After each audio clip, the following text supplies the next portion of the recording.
Yeah, I do illegally download music. Yes, I download music illegally. I download music illegally. Yes, I illegally download music. The last time I bought a CD, I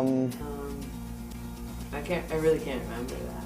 Probably 5 years ago, in like around 8th grade, it's like 2 years ago. It was like 2000 or 2001. probably 8th or 9th grade.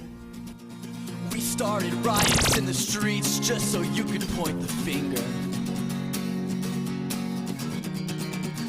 We set fire to these cities just so we could watch them burn and light our way. You can call us hell. A CD is pretty much worth no money, you know, because everyone's downloading it, you know. So it's like much harder to get anywhere, like in the industry nowadays. Because you know how the music industry is. The music industry's messed up right now. Like nobody buys albums anymore. A lot of it's digital. Every part of the music industry is hurting right now with the economic downturn. Like, because I work in the concert industry, and concerts are just not making as much money because people don't have $40 to spend on one night, and so just everybody's really hurting right now. And obviously, not being able to sell CDs doesn't help, but it's kind of the nature of the beast nowadays, and it's not going to change. I am, pro LimeWire, I guess, because I personally don't see much of a problem with like the idea of everybody owning a piece of a song, like especially when you hear about people having like emotional ties to songs. I'm almost pro digital downloading because it just makes it easier for everybody to hear your music. Well, when you make music, you just want as many people to hear your songs as like possible, right? So that's how it makes it easier. Like everybody can hear your music, and that's kind of like the main goal anyways. But then on the downside, just it's kind of hard to make any money, but there's different ways to make money. Shows, just And merch, shows and merch. ticket sales, and that's really the only way to make money. Like nowadays, everybody sells out because that's how you make money. You don't sell your albums anymore because nobody buys albums, but you sell like the publishing of your song to some commercial or it's in a movies here, and then that's how you make a lot of I get some money, but. Let's go with Dizzy Blue and Luke.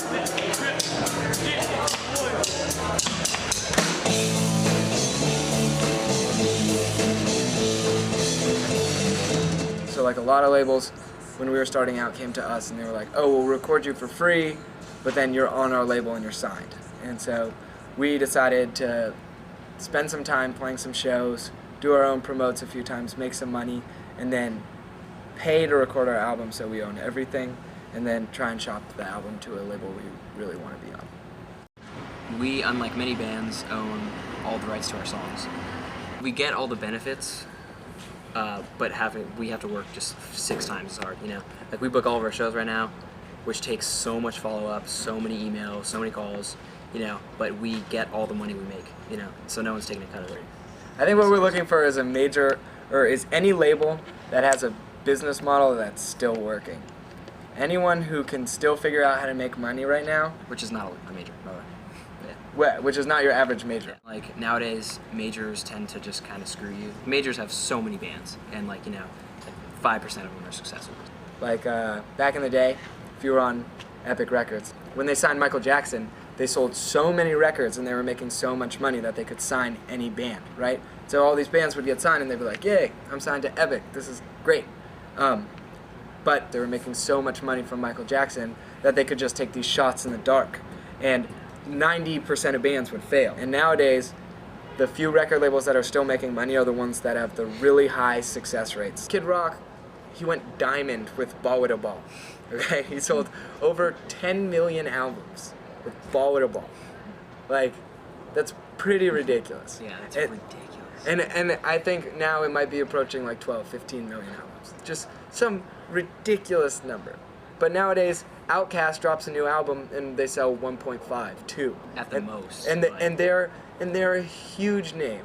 And so it's just it's like the ones that succeed, their success rate is similar, but the ones that succeed don't make nearly enough money to pay for all the ones that fail. When you're signed to labels, you're signing yourself into debt. Especially if you sign to a major or a big label that has a lot of money to spend on you. You basically sign, they give you all right, here's $30,000 to make a record, here's $20,000 for tour support, here's whatever configuration of money for whatever purpose. But basically, they give you all this money, you do your thing, and then you pay them back. If you do sign to a major and they give you all this money, but then you don't really go anywhere, it kind of sucks because you're not really gonna see any money. I don't know. I always hear about bands that like really famous bands that get totally screwed over by their labels because the label's like, oh well, we own your songs now. Like, you promised to write us 6 albums and we keep all of those, and you don't get any of the rights to any of them.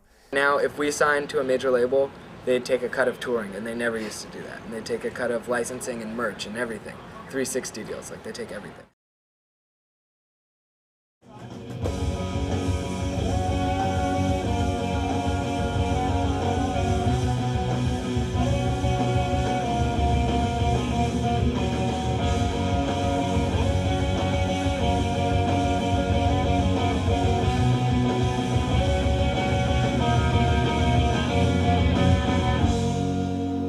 We recorded 12 songs as an acoustic duo at this little label in Oakland.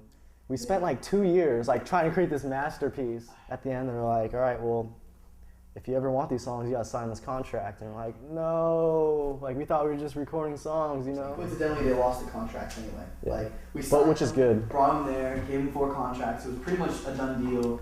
Like the album was gonna like get mastered and come out, and then they lost the contract. I'm happy. I'm like happy that some little fairy came down and threw them away because now we don't have to like give up our songs because those like 5 or 6 songs. I mean, they would have been our songs, but they really wouldn't have been our songs. They would have owned them.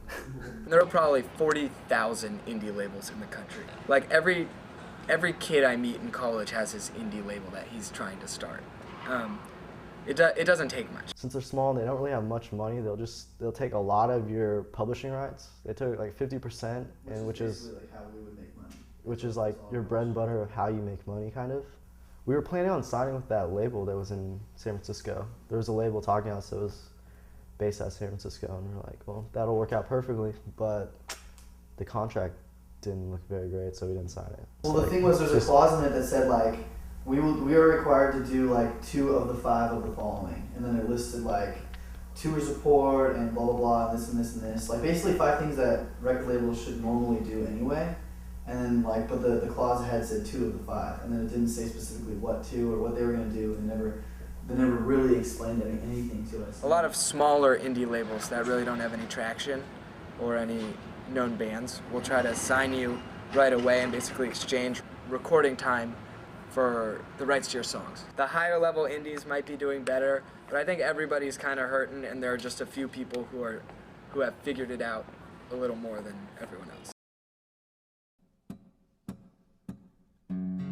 It's really just like a headless beast right now. Like, Yeah. no one knows what's gonna happen. No, people are seriously lacking vision.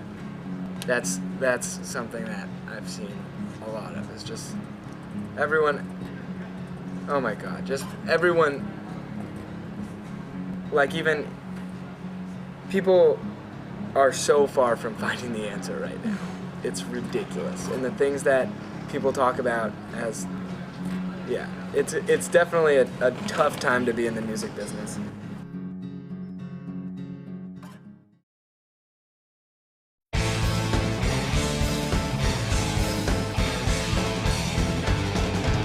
Could it be the way you see me, the way you look in my eyes? Carry on, every day you treat me like something that you truly despise. Yet I sing along.